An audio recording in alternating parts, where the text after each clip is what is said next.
Birinci növbədə bilmək lazımdır ki, ətin qiymətinin ucuz olması onun keyfiyyətsiz olması demək deyil. Burada mütləq şəkildə onun mənşəyi bəlli olan yerdən, etibarlı mənbədən və dövlət nəzarətindən keçən yerdən alınması ilə yanaşı, eyni zamanda baytar nəzarətinə dair sertifikatın, arayışın olması önəmli şərtlərdən biridir və əgər keyfiyyəti, mənşəyi, saxlanma şəraiti uyğundursa və xüsusilə də marketlərdə bəzən daha geniş ölçüdə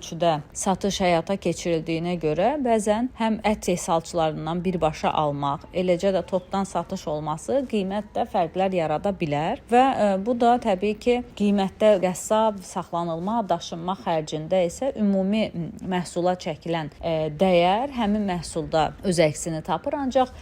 fərdi və yaxud da müxtəlif ət kəsim məntəqələrində isə bu proses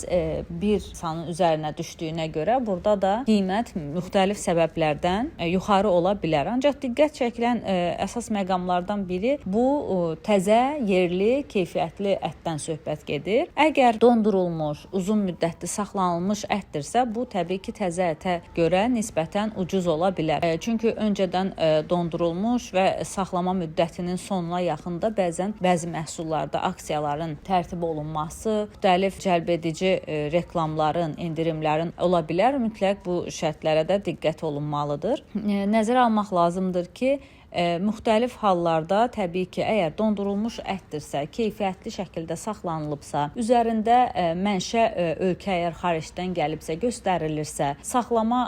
şəraitinə uyğun temperaturdadırsa, orqanoleptik göstəricilərinə görə rəngində, qoxusunda, strukturunda hər hansı bir dəyişiklik yoxdursa, bu zaman həmin ətdən istifadə etmək olar və mütləq etiketdə kəsim tarixi, son istifadə müddətinə də diqqət olunmalıdır və təzə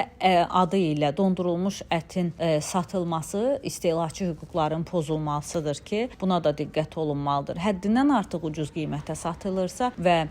rəsmi nəzarət olmayan yerlərdə satılırsa, bu artıq şübhəli məhsullar qismindədir ki, belə məhsulları almaq tövsiyə olunmur.